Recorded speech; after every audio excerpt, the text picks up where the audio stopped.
Selamat datang. Dalam video ini saya akan menunjukkan cara mengaktifkan instalasi aplikasi dari sumber yang tidak dikenal Samsung Galaxy S25 Ultra.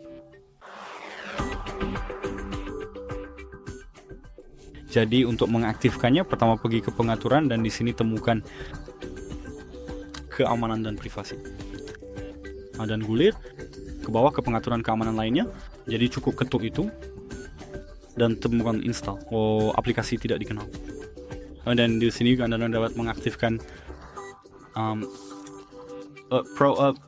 aplikasi menggunakan browser dari mana Anda akan dapat menginstal file .apk ke ponsel Anda dan menginstalnya.